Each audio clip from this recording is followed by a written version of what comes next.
మాటలతో కాదు, క్రియలతో దేవుని అనుసరించండి. క్రీస్తునందు ప్రియులారా, మాటల మనుషులంగా కాదు, క్రియల మనుషులంగా జీవించాలి. తోటి వారి నుండి గౌరవం పొందడం మంచిదే. ఎవరైనా మనల్ని ప్రోత్సహిస్తే చాలా సంతోషంగా ఉంటుంది. పరిధి దాటి మాట్లాడడం ఎవరికైనా హానికరమే. అలాంటి వారి ద్వారా మేలు కంటే కీడే ఎక్కువ జరుగుతుంది. తన నాలుకను అదుపులో పెట్టుకునేవాడు బుద్ధిమంతుడు. అంతేకాదు, పొగడ్తలు ఆశించకుండా దేవుని మహిమ కొరకే అన్ని క్రియలు చేయడం ఉత్తమం. ప్రియులారా, మనము చేసిన ప్రతి పనికి దేవుడే బహుమానం ఇస్తాడు. మన జీవితాన్ని తోటివారి సేవకే వెచ్చించడం ఎవ్వరూ ఇవ్వలేనంత సంతోషాన్నిస్తుంది. పేదలు, రోగులు, అనాథలు దేవుని కనికరముపై ఆధారపడతారు. అలాంటి వారిని దేవుడు తప్పకుండా ఆదరిస్తాడు. మన గురించి మనము గొప్పగా ఊహించుకోవడం వలన మనలో గర్వం పెరుగుతుంది.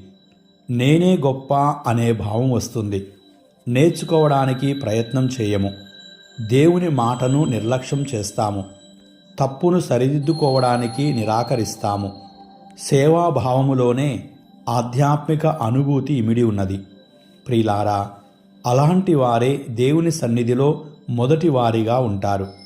మన మాటలు, క్రియలు ఎలా ఉన్నాయి? మాటలకే పరిమితమవుతున్నామా? క్రియలలో మన జీవితం కనిపిస్తుందా? ఆధ్యాత్మిక జీవితం బాహ్య ఆచారాలుగా మిగిలిపోతున్నాయా?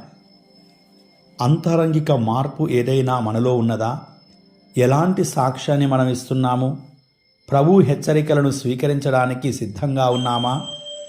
ప్రియులారా, అందరూ మన ప్రగతిని చూడాలని, ప్రశంసించాలని, గొప్పలు చెప్పాలని, అభిమానించాలని ఆరాటపడుచున్నామా?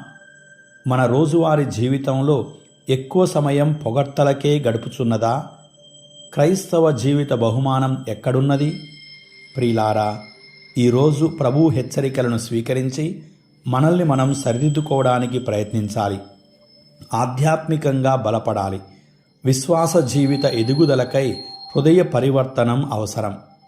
యేసుక్రీస్తు ప్రభువు జనసమూహములతోనూ శిష్యులతోనూ మాట్లాడుతూ కొన్ని హెచ్చరికలు చేశారు. తమ జీవితాలను సరిదిద్దుకోవడానికి అవకాశం ఇచ్చారు. ఈ హెచ్చరికలే నేడు మనకి వర్తిస్తాయి. దేవునికి లోబడి ఉండడానికి సిద్ధంగా ఉన్నామా?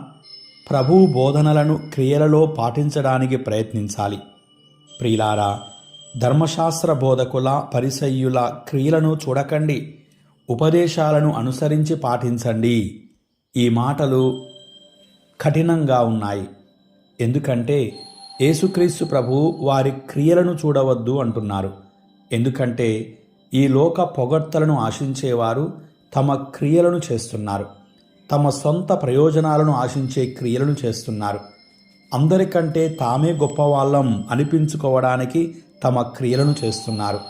అందరూ చూడాలన్న భావంతోనే తమ క్రియలను చేస్తున్నారు.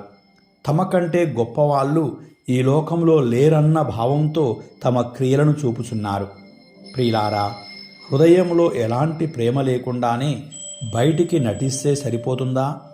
వారి బాహ్య జీవితం ఆకర్షణీయంగా ఉన్న అంతరంగ జీవితం దేవునికి విరుద్ధంగా ఉంది. తోటి వారికి దైవాజ్ఞలను బోధిస్తున్నారు కానీ తాము మాత్రం ఆ ఆజ్ఞలను పాటించడం లేదు. ప్రధాన ఆసనాలను ఆకాంక్షిస్తున్నారు కానీ సేవాభావం మరిచిపోయారు. సహాయం చేసే మనస్తత్వం లేదు కానీ దేవుని కనికరాన్ని చూపలేక దేవుని కనికరాన్ని ఆశిస్తే ప్రయోజనమేమి? అందరి చేత బోధకుడా అనిపించుకోవడమే ప్రీతికరంగా ఉండి పరులకు సరైన మార్గాన్ని చూపలేకపోతే ఎలా? ప్రియులారా, ఇలాంటి కారణాల వలన యేసు ధర్మశాస్త్ర బోధకులను, పరిసయ్యులను హెచ్చరించారు. అలాంటి జీవితం మనకు తగదని నేర్పించారు. ప్రియులారా, ఈరోజు ప్రత్యేక విధముగా ప్రభు బోధనల ప్రకారం మనల్ని మనము తగ్గించుకోవడానికి ప్రయత్నం చేద్దాం. ఎందుకంటే తన్ను తాను తగ్గించుకునేవాడు హెచ్చింపబడును, తన్ను తాను హెచ్చించుకునేవాడు తగ్గింపబడును అని యేసు మనకి ఆచరణాత్మకమైన సందేశం ఇచ్చారు. తగ్గింపు స్వభావం మనలో ఉంటే తోటి వారిని గౌరవిస్తాము. వారిలోని దైవ స్వభావాన్ని గౌరవిస్తాము.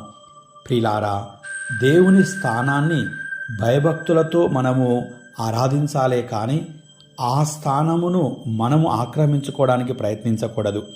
మనలోనికి గర్వం రాకుండా ఉండాలంటే తగ్గింపు స్వభావం అవసరం.